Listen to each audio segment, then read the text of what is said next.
कहानी पेरिस में शुरू होती है। सैम नाम का एक म्यूजिशियन अपनी दोस्त के अपार्टमेंट जाता है। उसका कुछ म्यूजिक का सामान उसके दोस्त के अपार्टमेंट में रह गया था, जहाँ पार्टी चल रही होती है। वो अपनी दोस्त से सामान मांगता है तो उसकी दोस्त कहती है, तुम्हारा सामान साथ वाले रूम में पड़ा हुआ है, क्योंकि मैं बिजी हूँ तो तुम जा कर ले लो। वो रूम में जा रहा होता है तो उसकी एक आदमी से टक्कर हो जाती है, जिससे सैम की नाक पे चोट लग जाती है, लेकिन वो इग्नोर करके रूम में आ जाता है और सामान इकट्ठा करता है तो उससे फील होता है उसकी नाक से ब्लड आ रहा होता है। वो ब्लड को साफ करता है और वही बैठ जाता है और उससे नींद आ जाती है। अगली सुबह जब शाम जागता है तो वो देखता है रूम से बाहर सब सामान फैला हुआ होता है और हर जगह खून लगा होता है और उसकी फ्रेंड सीढ़ियों पे बैठी होती है। जब सैम उसे आवाज देता है तो वो ज़ोंबी बन चुकी होती है और सैम पे अटैक करने आती है, जिससे सैम डर जाता है और वो वापस रूम में आ जाता है। उसे समझ नहीं आता कि कल रात यहाँ क्या हुआ है। सैम विंडो से बाहर देखता है तो उसे नजर आता है पूरी सिटी में लोग इस वायरस से इन्फेक्टेड होकर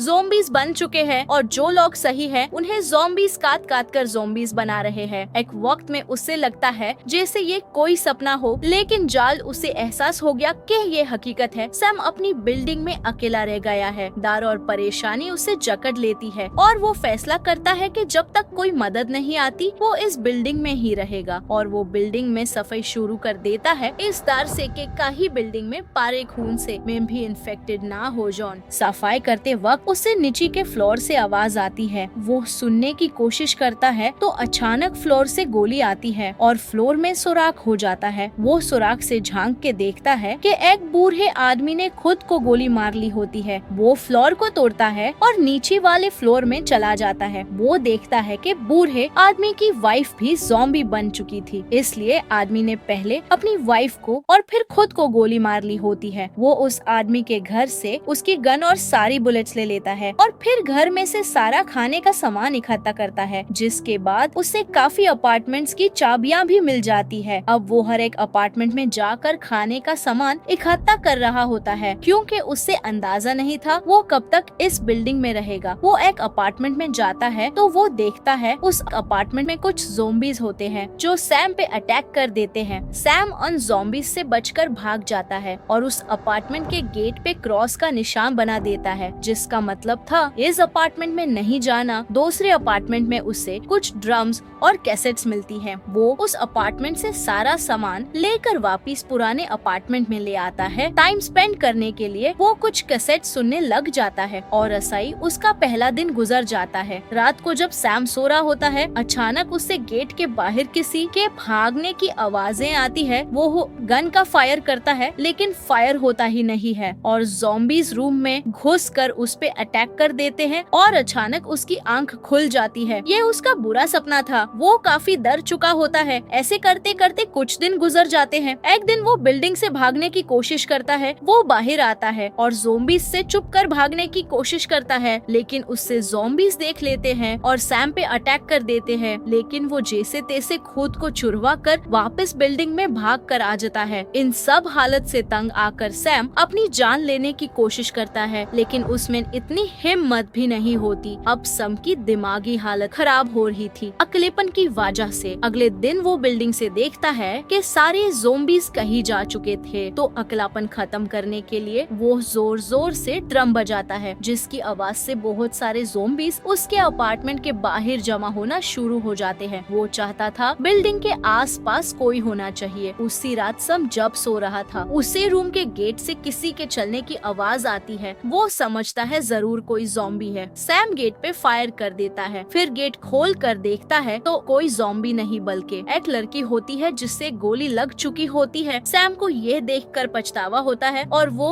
उस लड़की को जल्दी से उठाकर रूम में ले जाता है कि कहीं वो मर ना जाए। सैम उस लड़की के जिस्म से गोलियां निकाल कर उसकी पट्टी कर देता है। कुछ दिन गुजारने के बाद सैम भी खुश था कि अब वो अकेला नहीं है इस बिल्डिंग में। अब इनके पास खाना खत्म हो रहा था तो सैम सैम गन लेकर उसी अपार्टमेंट में जाता है जिसके डोर पे सैम ने निशान लगाया था। सैम उस अपार्टमेंट में जाकर सब ज़ोंबीज को मार देता है और खाने पीने का सामान ले आता है। जब वो वापस आता है तो वो लड़की अपार्टमेंट में नहीं होती, जिसे वो परेशान हो जाता है। वो जल्दी से छत पे भागता है तो वो लड़की छत पे होती है। वो बताती है कि मैं तो भागने का रास्ता ढूंढ रही थी। ये सुनकर सैम उसे कहता है ये नामुमकिन है, पूरा शहर ज़ोंबीज से भरा हुआ है। लड़की कहती है एक दिन तो ये ज़ोंबीज आकर हमें मार ही देंगे। ये कहकर लड़की अपार्टमेंट में वापस चली जाती है। सैम उसके पीछे जाता है और रूम में जाकर देखता है तो उस लड़की की लाश पारी होती है। असल में तो वो लड़की उसी रात ही मर चुकी थी जिस रात सैम ने उसे गोली मारी थी, और वो सब अकेलेपा की वजह से सैम की इमेजिनेशंस थी। लेकिन सैम को समझ आता है कि लड़की का उससे दिखना ये समझाना था कि इस बिल्डिंग से भागना कैसे है। अब सैम बिल्डिंग से भागने का फैसला कर चुका था तो वो सारी म्यूजिक कैसेट्स को आग लगा देता है जो उसकी सारी यादें थी। अब वो जैसे ही बिल्डिंग से निकलने वाला था, बिल्डिंग का फायर अलार्म बजने लग जाता है और सारे इमरजेंसी गेट खुल जाते हैं। ऐसा इसलिए हुआ क्योंकि सैम ने कैसेट्स को आग लगा दी थी। फायर अलार्म बजने की वजह से सारे ज़ॉम्बीज बिल्डिंग के अंदर आना शुरू हो गए और सारे गेट्स भी खुल चुके थे। सैम उन्हें मारने की कोशिश करता है लेकिन उनकी तादाद बहुत ज्यादा होती है तो सैम एक लिफ्ट में आ जाता है। ज़ॉम्बीज उसका पीछा नहीं छोड़ रहे थे। सैम को लिफ्ट के ऊपर एक रास्ता दिखता है। वो उस रास्ते से